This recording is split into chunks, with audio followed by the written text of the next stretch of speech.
que eu me tornei sócio aos 30 anos de idade, que era a empresa que eu era funcionário. E eu sempre fui uma pessoa muito obcecada no trabalho, desde garoto. Então eu era o primeiro a chegar, o último a sair, extremamente competitivo dentro da empresa, e extremamente obcecado por processos, por aprender mais e por entregar.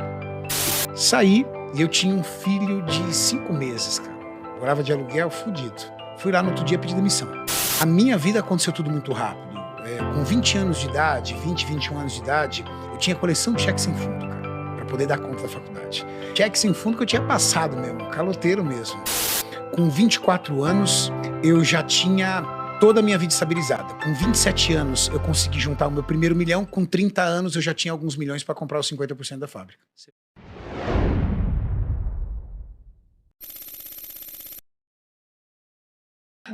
Hoje, como que você ganha dinheiro hoje? Quais são as suas fontes de renda hoje? Eu sou sócio-diretor em 50% de ativos de uma indústria química e farmacêutica, que eu me tornei sócio aos 30 anos de idade, que era a empresa que eu era funcionário. Que isso, cara. Olha. E é muito interessante a história de como eu comprei essa empresa e como eu surpreendi o diretor que eu comprei essa empresa e o desejo que ele tinha de se aposentar e como isso se findou. É uma história, é um case interessante. Como assim? Conta pra gente. É uma historinha. Que na verdade é o seguinte, eu entrei nessa empresa em janeiro de 2000. Você entrou como o quê? Eu como responsável técnico já, eu era químico responsável. Eu era o gestor da fábrica e o responsável técnico da empresa. Desculpa, mas o que é um químico responsável? Toda indústria que tem um fator químico ou um fator farmacêutico, ela precisa de um responsável técnico. Aquele nome, se você pegar um produto químico, vem o nome aqui, ó, químico responsável. E ele responde por aquele produto, cível, criminalmente, e inclusive ele responde pelos processos internos da fábrica. Nossa, muito certo. O responsável técnico. Como uma farmácia tem. A farmácia tem um farmacêutico responsável. E qualquer problema civil e criminal, a pessoa vai responder, porque ela é o profissional, que colocou ali a assinatura dela. Então eu era químico responsável da empresa e, juntamente com isso, eu comecei a empreender no ramo de suplementação esportiva, montando lojas de suplemento. Montei uma loja, montei 2. Chegou um momento que eu tinha 7 lojas de suplemento e uma distribuidora. Não é a época que o online ainda não existia. E eu fui fazendo dinheiro com isso. Mas onde saiu esse negócio de empreender assim? De onde que veio essa primeira loja? Veio uma ideia, alguém te ofereceu? Não, a primeira loja veio de um trauma. Eu trabalhava numa empresa, num laboratório, também era responsável técnico desse laboratório, e eu sempre fui uma pessoa obcecada. Você estava em 2 laboratórios, então? Não, isso antes. Antes de 2000. Antes de 2000. Antes de entrar nessa empresa, exatamente antes de entrar nessa empresa, eu trabalhava num laboratório, numa multinacional. E eu sempre fui uma pessoa muito obcecada no trabalho, desde garoto. Então eu era o primeiro a chegar, o último a sair, extremamente competitivo dentro da empresa, e extremamente obcecado por processos, por aprender mais e por entregar. Então eu era o melhor funcionário da empresa e surgiu a oportunidade de fazer um curso incrível no Rio de Janeiro. Todos os meus colegas davam como certo eu ser o escolhido para esse curso. Inclusive eu também. Estava tranquilo. Afinal de contas, ninguém produzia mais do que eu. Eu tinha um chefe militar, já contei muitas vezes essa história em vários podcasts, mas vale a pena contar novamente. E ele era um cara muito sargento, muito general, de poucas palavras. Chegou no dia de ele escolheu uma das minhas assistentes. E eu fiquei profundamente decepcionado. Subi até a sala dele e tomei coragem, porque nós morríamos de medo do homem. Tomei coragem e perguntei para ele por que eu não tinha sido escolhido. E eu gostaria de saber para eu poder melhorar e evoluir. E aí ele virou para mim e falou assim, eu não posso ficar sem você aqui no laboratório. As coisas aqui não vão funcionar sem você. E aí eu falei assim, poxa, meu futuro não tá aqui. Eu desci, chorei feito uma criança no banheiro, porque ele destruiu meu projeto. Meu projeto era construir uma carreira ali e empreender ali. Saí e eu tinha um filho de 5 meses, cara. Morava de aluguel, fudido. Fui lá no outro dia pedir demissão. Nossa, no outro dia? No outro dia pedi demissão. E aí, cheguei em casa e aquele terror, né? Todo mundo queria me matar, tudo tal, pela minha atitude, tudo. Bom, ele me ligou, pediu pra eu voltar e falou assim, olha, se você treinar alguém pro teu lugar, porque ele começou a ficar perdido. Essa é a vantagem quando você também vai assumindo processos, né? Você vai assumindo o processo dentro da empresa, a empresa gera uma dependência de você. A empresa tinha uma dependência do meu trabalho muito grande.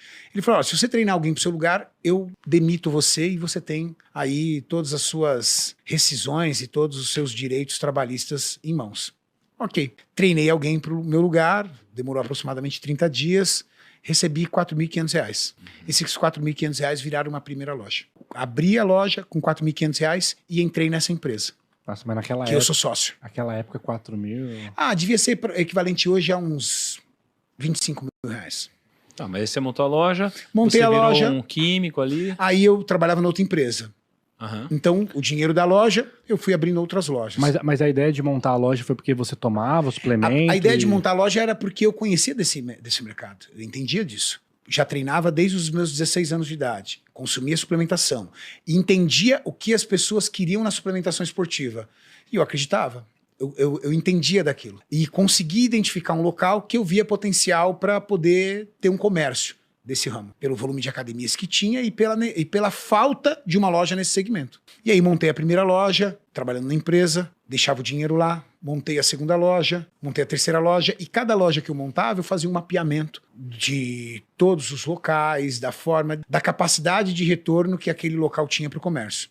Chegou um momento que eu tinha 7 lojas e tinha uma distribuidora. O que é uma distribuidora? Eu comprava grande quantidade de produto das fábricas e vendia para lojas pequenas que não tinham ticket para comprar direto da fábrica, porque a fábrica exige um faturamento mínimo. Então eu colocava uma margem muito baixa, só que melhorava muito meu poder de compra dentro da fábrica.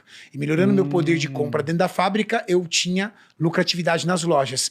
Então meus preços eram mais baixos, com margem de lucratividade equivalente ao meu concorrente, mas meu concorrente não conseguia pegar. Por quê? Porque a minha cadeia de distribuição sustentava esse ecossistema. E aí eu fui girando e fui guardando dinheiro. Em 2008, o meu então diretor negociou 50% da fábrica dele com o grupo alemão. Só que, salvo por uma cláusula contratual, do contrato social, a minha sócia, ela teve a oportunidade de entrar nessa briga e impedir essa venda. Porque dentro do contrato social, noteava que ela tinha que concordar com a empresa que estaria assumindo os outros 50%. E ela conseguiu virar o jogo para o meu lado. Só que o meu diretor, na época, ele não entendia e não sabia, e não aceitava que eu teria dinheiro para isso. Afinal de contas, eu era funcionário dele. Ele não tinha noção das outras atividades que eu tinha. E eu sentei para negociar com ele e eu tinha boa parte do capital. Você lembra quanto que foi na época que você pagou aí por 50% do negócio? Eu lembro. Foi alguns milhões. Mas o mais interessante é que a minha vida aconteceu tudo muito rápido. Com 20 anos de idade, 20, 21 anos de idade, eu tinha coleção de cheques sem fundo, cara, para poder dar conta da faculdade. Eu lembro de uma época eu sentar e contar, do Banco Real, na época. Eu tinha 68 cheques sem fundo. Nossa, mas... Cheque sem fundo, você disse que você tinha passado ou que você não tinha recebido? Cheque sem fundo que eu tinha passado mesmo, caloteiro mesmo. Caraca, cara, você era caloteiro, é isso? Cheque sem fundos. não tinha dinheiro, né? Tinha que Tinha pagar a dinheiro, faculdade. cara. Tinha que pagar a faculdade e saía pedalando. Que isso, cara. E Tava aí? cheque O que sem você fundo. Ou fez? seja, eu tava quebrado. Tá. Com 20 anos eu tinha 68 cheques sem fundos. Com 24 anos eu já tinha toda a minha vida estabilizada. Com 27 anos eu consegui juntar o meu primeiro milhão. Com 30 anos eu já tinha alguns milhões para comprar os 50% da fábrica. Você fez seu primeiro Muito milhão com rápido. 27. 27. Por que você fez seu primeiro milhão com 27?